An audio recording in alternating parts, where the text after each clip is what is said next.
छावा भाग 110. छत्रपती खिन्न उदासपणे आपल्या महाली पायफेर घेत होते. गड सोयराबाईंच्या सुतकात होता. आल्यापासून महाराजांची येसूबाईंशी भेट झाली नव्हती. खरे तर त्यांना कुणालाच भेटावेसे वाटत नव्हते. रायगडावर येताच ते भेटले होते फक्त एकट्या रामराजांना. त्या भेटीची आठवण त्यांचा एकसारखा पाठपुरावा करीत होती. न कळतच पण केवढे जिव्हारीचे बोलले होते अजान रामराजे आपल्या दादा महाराजांना. छत्रपती दृष्टीस पडताच बाळ रामराजे त्यांना भेदरलेली मिठी कडकडून भरत म्हणाले होते, आम्हाला हत्तीच्या पायी देऊ नका महाराज. आमची सजा आम्ही घेऊ, आमच्या मासाहेबांसारखी. ते ऐकताना काळजाच्या ठिकऱ्या उडालेले छत्रपती गदगदून आले होते. आपल्या बंधूंना थोपटून शांत करतानाच त्यांनी निर्णय घेतला होता. वयाला न पेलणारे काहीसुद्धा यांच्या कानी पडता कामा नये. त्यासाठी येसाजी दाभाड्यांच्या जोडीला अधिक विश्वासाची माणसे जोडली पाहिजेत. यांना जपले पाहिजे. त्याच विचाराने निवडीची माणसे महाराजांनी थोरल्या महालाला जोडून दिली होती. गैरवकुबाची वरकड असा कुणीच आसामी रामराजांभोवती असणार नाही याची दक्षता घेतली होती. आळंबी उठावी तशी या निर्णयाची प्रतिक्रिया मात्र गडावर विचित्रच उमटली होती. रामराजे नजरबंद करण्यात आले आहेत. महाराजांना याची कल्पनाही नव्हती. औरंगच्या चालीचा अंदाज बांधीत ते पायफेर घेत होते. मध्येच थबकत होते. राणीसाब येत्यात. बाहेरच्या पहाऱ्याने आत येत त्यांची साखळी तोडली. येसूबाई आत आल्या. महाराज त्यांच्या रोखाने जरा पुढे झाले. डोळ्यांना भिडल्या डोळ्यांतून एकच वेदना सरकून गेली, सोयराबाईंची. आम्ही ऐकतो आहोत ते सही आहे? श्रीसखीचा तडक सवाल उठला. कसलं म्हणता? छत्रपती तो नूर बघूनच गोंधळले. रामराजांना स्वारीनं नजरबंद केलं आहे, तेही मासाहेबांचं सुतक फिटायच्या आत. जसे भावेश्वरीनेच छत्रपतींच्यावर डोळे रोखले होते. काय म्हणालात? एक अस्फुट बोल घरंगळला. डाग दिल्यासारखी महाराजांची मुद्रा व्याकुळ झाली. येसूबाईंना पाठमोरे होत त्यांच्या एवढाच देठाचा प्रश्न छत्रपतींनी केला. आणि तुम्ही त्यावर विश्वास ठेवलात? आत्तापर्यंत निर्धाराने वर असलेली येसूबाईंची मान खाली गेली. शब्द उमटले, चुकलं आमचं. अंगावर येतेशी वाटणारी शांतता त्या दोन राजमनात कोंदटली. आम्ही थोरल्या महालाला खास विश्वासाची माणसं जोडली आहेत हे खरं आहे. रामराजे नजरबंद नाहीत, विश्वासबंद आहेत. वऱ्हाडातून हंबीरराव येण्याची वाट बघतो आहोत आम्ही. बाळराजांची सोयरीक त्यांच्या मुलीशी जोडून देण्याच्या इराद्यानं. जे बालपणी आम्ही भोगलं ते त्यांना झेपणार नाही हे जाणतो आम्ही. महाराज तसेच चालत थेट आतल्या दालनात गेलेही. त्यांच्या जात्या पावलांकडे बघणाऱ्या येसूबाईंना कळून चुकले. कितीही मनी आणलं तरी रानवाऱ्याचा माग काही नाही घेता येत. त्याच्या संगतीत दौडणं एवढंच काय ते उरतं हाती. गडाचे सुतक उठले. फार दिवस मनात रुतणारा एक सल उखडून काढण्यासाठी छत्रपतींनी येसाजी कंकांसह रायगड सोडला. ते पाचाडात आले.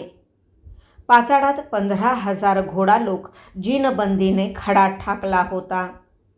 कंकांचा 10,000 पाऊलोक तोफखान्यांसह आधीच आगेकूच झाला होता.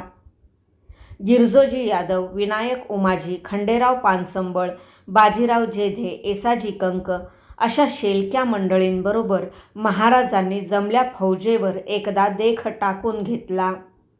सर्वांसह जिजाऊंच्या छत्रीचे दर्शन घेऊन आघाडीला असलेल्या चंद्रावत जनावरावर मांड जमविली. कुचाचे डंके नगारे झडले. निशाणी काठ्या वर उठल्या.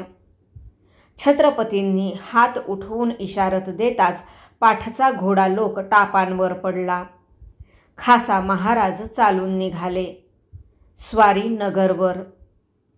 कैदेत कोंडून पडल्या दुर्गाबाई राणू अक्कांची मुक्तता करण्याच्या धाडसी मनसुब्याने. पुणे कोरेगाव असे तळ टाकीत कुकडी नदी पार करून घोडदळाने पाऊ लोकांचा मेळ घेतला. पारनेरला जरब देऊन 25,000च्या माणूसबळाने संतप्त छत्रपती अहमदनगरच्या शिवेत घुसले. भुईकोटाचा मोगली किल्लेदार असलेल्या मुकीम खानाने चलाखीने कोटाचा महादरवाजा बंद करून घेतला. कोटाभोवती फिरलेले अर्धा कासरा रुंदीचे आणि 3 पुरुष उंचीचे खंदक तर पाण्याने तुडुंब भरलेलेच होते. मुकीम खान अल्लाद झाला. खंदकामुळे मावळ्यांना तटाला भिडता येईना. सारे बळ ओतून महादरवाजा फोडण्याखेरीज मार्ग उरला नाही. 3 दिवस मराठ्यांनी नगरच्या कोटाला पान लावण्यासाठी जंग केले. रोजाना धारेवर पडणाऱ्या माणसांची संख्या वाढत चालली. कोट अलगदच राहिला. पारखट्टा झालेल्या छत्रपतींनी 3ऱ्या दिवशी संध्याकाळी फौजेला परतीचा इशारा दिला. अपार खंत घेऊन नगरवेशी बाहेर पडणाऱ्या महाराजांची गर्दन खाली गेली. चर्या म्लान झाली. गजाआडच्या दुर्गाबाई राणू अक्कांच्या मूर्ती डोळ्यांसमोरून हटता हटेनात. मनात आबासाहेबांचे बोल थडथडू लागले. सह्याद्री जिंकायला निघालात आणि कबिला गमावून आलात. शरम वाटते तुमची आम्हाला. शिकस्त खाल्लेले मानी शंभूमन स्वतःलाच धारेवर धरत म्हणत होते. आबासाहेब, तुम्हाला वाटलीच असेल, पण आज आमची आम्हालाच शरम वाटते आहे स्वतःबाबत. कोठीतल्या दुर्गाबाई राणू अक्का यांची खबर उचलण्यासाठी गिरजोजी यादवाला नामजाद करून आणि एसाजी कंकांना नगर भागात राहण्याची आज्ञा देऊन विषण्ण महाराज रायगडी परतले. थप्पड खाल्ल्यासारखे. नगरची मोहीम पार फसली. कार्तिकी थंडीवर राणे दहीवरू लागली. शहजादा अकबर मराठी मुलखात येऊन 6 महिने लोटले होते. त्याची भेट घेण्याचा निर्णय घेतलेल्या छत्रपतींनी कवी कुलेशांना बोलावून घेऊन मनसुबा दिला. कवीजी, सुधागडला जिवाजी हरींना कळवा, आम्ही शहजाद्याच्या भेटीला येतो आहोत. एकांत भेटीचा इंतजाम आखून ठेवणे. जी. ही लांबणीला पडलेली भेट होणार याचे कुलेशांना समाधान वाटले. आता अकबराला भेटणे भाग होते. चालून येणाऱ्या औरंगाला शत्रू मानणारी मिळेल ती लहान थोर ताकद एकवट करायची होती. खरोखरच अकबर बापाविरुद्ध बंड करून उठला आहे काय हे पारखून घ्यायचे होते.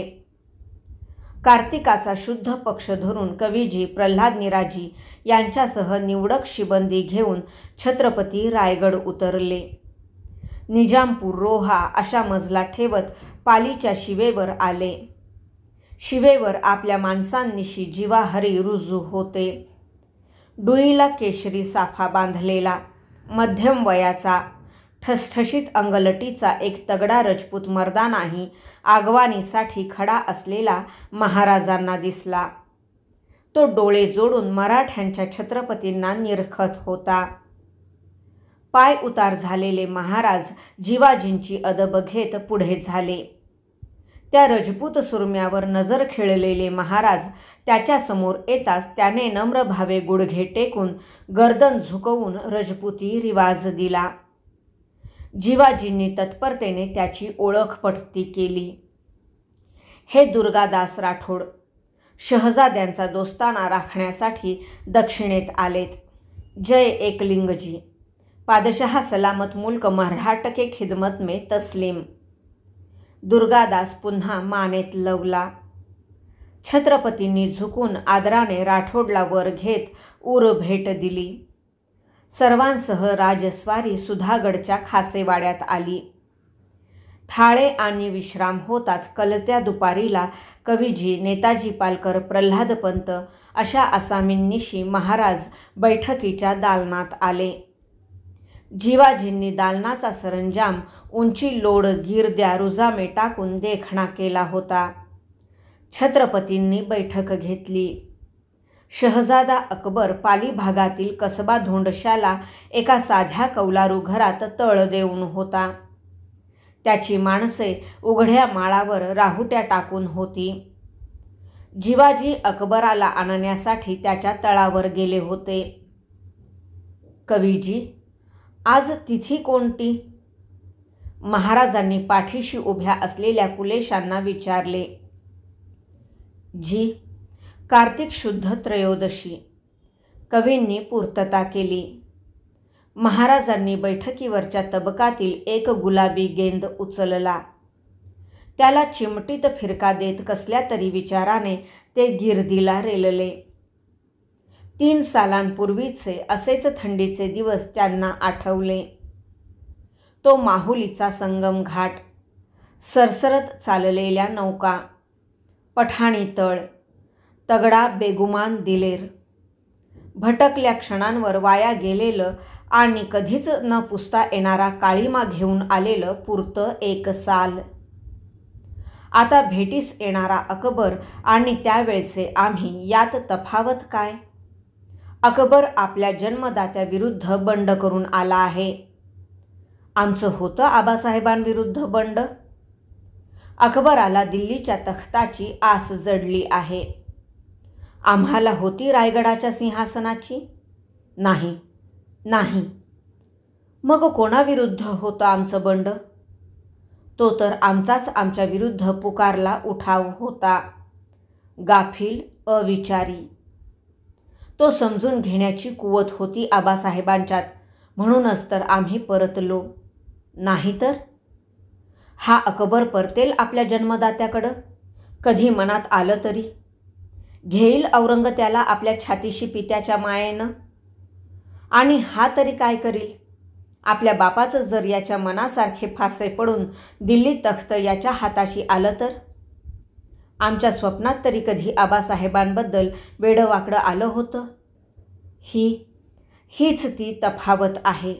मोगली राजकुळ रक्तापेक्षा तख्त मोलाचं मानतं आणि मराठी राजकुळ रक्ताचं तख्तच मोलाचं मानतं.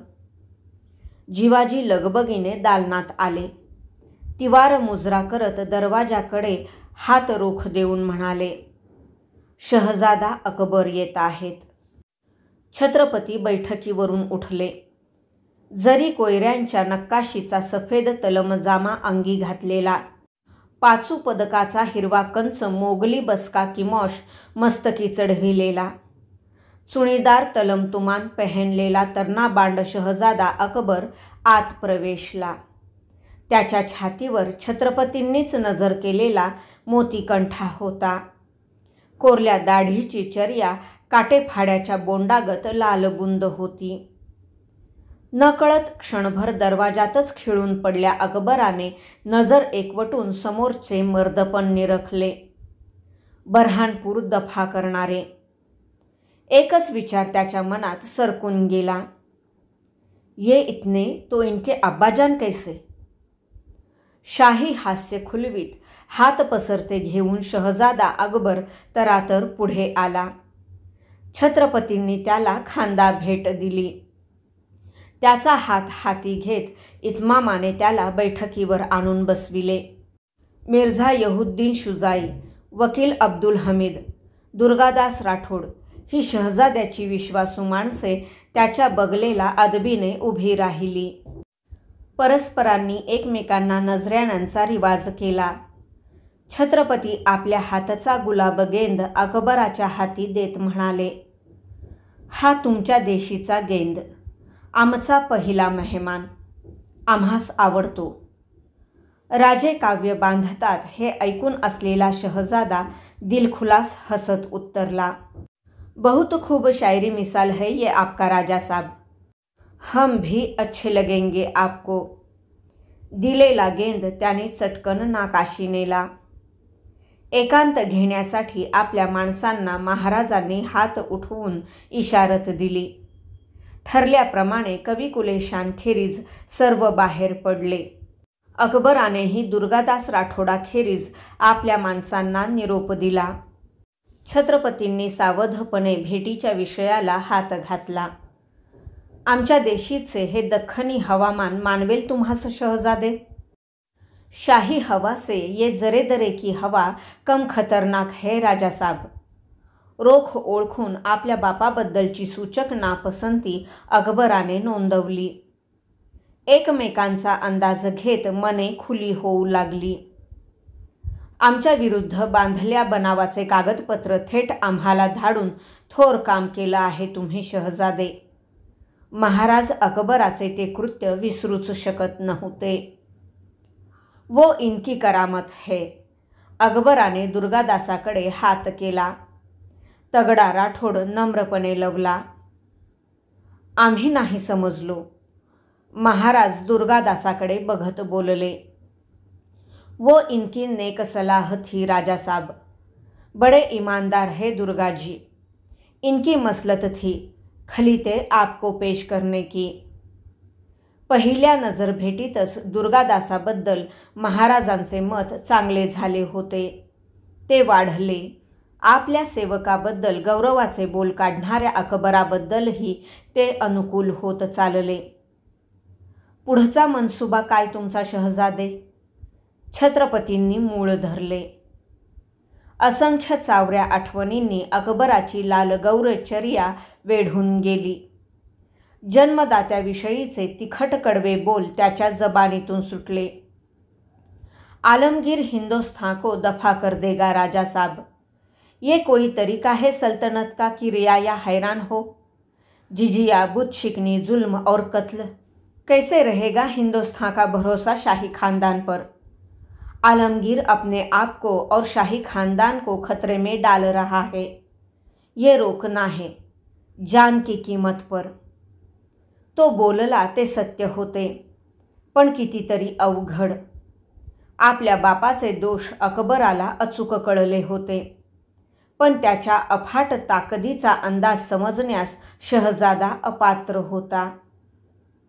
सही आहे तुमचं शहजादे, पण आलमगीराच्या फौजी बळाचा खयाल ठेवला पाहिजे. ज्याच्या पुढं तुमचे दादाजी बादशहा शहाजहान, चाचा दारा मुराद शिकस्त झाले, त्याच्याशी हा जंग आहे.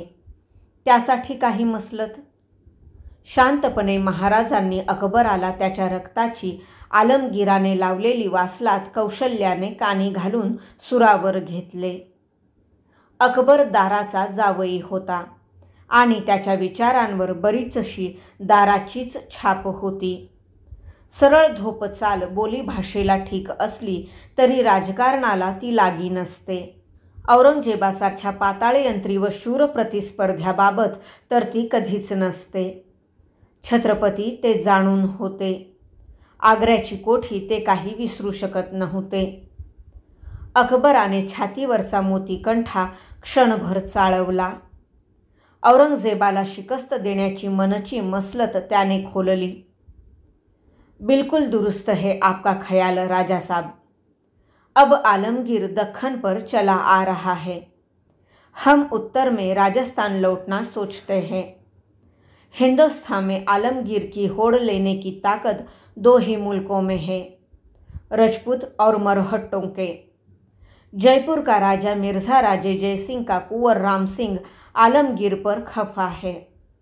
आलमगीर ने मिर्ज़ा राजा जयसिंह को दगा देकर जहर खिलवाकर उसे कत्ल किया. उसका बदला राम सिंह चाहता है.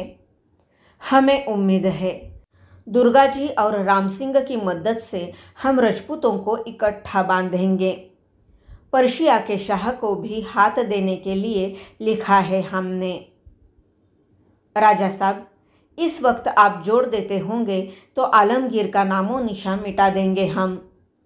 अकबर उजळत्या डोळ्यांनी मुद्द्यावर आला. आम्ही जोड करावी ती कसली? महाराज शांतच बोलले. चुना 25,000 मरहट्टा हशम साथ देने की. यही वक्त है हमारा जंग आजमाने का. अकबराचे कान महाराजांचा होकार ऐकायला आसावले. मोठ्या आशेने तो राजांच्या डोळ्यात बघू लागला. छत्रपतींची नजर दुर्गादास राठोडकडे वळली. अकबरापेक्षाही कानी आल्या माहितीवरून महाराजांचा दुर्गादासावर अधिक भर होता. हा राठोड संगतीला होता म्हणून तर अकबर अजून जिवंत होता. दुर्गाजी, तुमचा विचार? छत्रपतींना राठोडाच्या नेकीचा विश्वास होता म्हणून त्यांनी सवाल केला. जी, आलमगीर पहला हथियार मरहट टोपर धरेगा राजा साहब. आदिलशाही और कुतुबशाही सल्तनत के मांडलिक है, मरहट्टे नहीं. अब दक्खन लड़ाना आपके खंदे पर है. चाल आलमगीर की और जवाब आपका ऐसा ही ढंग रखना चाहिए. पहले आलमगीर को फौज के साथ दक्खन में झुलाना होगा. वही मौका होगा उत्तर में राजपूतों के छलांग का. सोचकर आप फैसला रखना राजा साहब. मुरब्बी दुर्गादास महाराजांच्या मनातलेच बोलला. बिलकुल दुरुस्त दुर्गाजी. शहजादे, दुर्गाजींची मसलत आम्हास पटते. औरंगजेब दक्षिणेत गुंतला तरच तुमच्या उठावाला आम्ही माणूसबळ पुरवू शकू. मातब्बर गनिम ऐन तोंडावर असता गाठीची फौज आम्ही कुठेच दूर गुंतवू शकत नाही. छत्रपतींनी अकबराला निर्णय दिला. खट्टा झालेल्या अकबराला हातच्या चुरल्या गेंदाच्या पाकळ्या बैठकीवर केव्हा उतरल्या हे लक्षात आले नव्हते, तरी महाराजांनी ते टिपले होते. आवाजात समजुतीची हल्लक भरून महाराज अकबराचा हात थोपटीत म्हणाले, शहजादे, तुमचा सल आम्ही जाणतो, पण मनाच्या जहालीने राजकारणे चालत नाहीत. तुम्ही आमचे मेहमान आहात, आमच्या राज्यात सुखरूप आहात. विश्वास ठेवावा. मौका येताच तुमचे मनसुबे कारी लागतील. धीर ठेवा. जयपूरच्या राजा रामसिंगांना आम्ही लिहू, तुम्हीही लिहा. तुमच्या भेटीचा निवाडा समयच देईल. ठीक है राजा साहब, हम रुकते हैं, लेकिन ख्याल रखना, जब तक हम आपके मुल्क में हैं चैन की नींद नहीं देगा आलमगीर आपको. ते ऐकताना महाराजांना म्हणावेसे वाटले. आजवरती कधीच लाभलेली नाही आम्हास. वरकरणी हसत ते म्हणाले, मात्र प्रत्यक्ष आपल्या फर्जंदाची नींद हराम करणाऱ्याचा आमच्या बाबतचा तेवढा अधिकार मानतो आम्ही शहजादे. निरोपाचे विडे आले. ते घेऊन बैठकीवरून उठणाऱ्या शहजाद्याच्या हाती समोरच्या तबकातील एक तवाना गुलाब गेंद पुन्हा देत महाराज नुसते हसले. न राहवून अकबराने भावभऱ्या डोळ्यांनी छत्रपतींच्या खांद्यांना खांदे भिडविले. आपल्या माणसांसह तो आपल्या तळाकडे निघाला. 5 पावलांची रिवाजी सोबत त्याला करून महाराज थांबले. पाठमोऱ्या अकबराची जाती पावले बघताना त्यांच्या मनात विचार एकवटून आले. किती वनवास आला आहे या पावलांच्या वाट्याला. औरंग, कसल्या मुशीचा हा असामी, हा कसला नातेसंबंध. गुंतत चाललेल्या मनाला तोडून समोरच्या कुलेशांना ते म्हणाले, कवीजी, तुम्ही शहजाद्यांच्या सोबतीत इथंच राहा. त्यांच्यावर नजर ठेवा. राजकारण म्हणून नाही, तरी भांबावून तो भलतीच उचल खाण्याची शक्यता आहे. यास सावरले पाहिजे. जी. कुलेशांनी राजाज्ञा झेलली. महाराज विचारांवर फेर घेऊ लागले. त्यांच्या आणि धोंडशाला चाललेल्या अकबराच्या मनात टिपरी झडत होती ती एकच, आलमगीर. आणि नेमक्या याच दिवशी शाही सवारीच्या सजल्या हत्तीवर अंबारीत बसून झडती शाजने नौबती डंक्यांच्या उसळत्या गजरात प्रचंड फौज पाठीशी घेऊन औरंगजेब बऱ्हाणपूरच्या वेशीत प्रवेशत होता. त्याची घारी नजर हौद्यातूनच बऱ्हाणपुराभोवतीची तटबंदी नीट उठली आहे की नाही याचा तलाश घेत होती. खैरात मिळालेले फकीर, मुल्ला, मौलवी त्याला हात उठवून तोंडभर दुवा देत होते. भाग 110 समाप्त.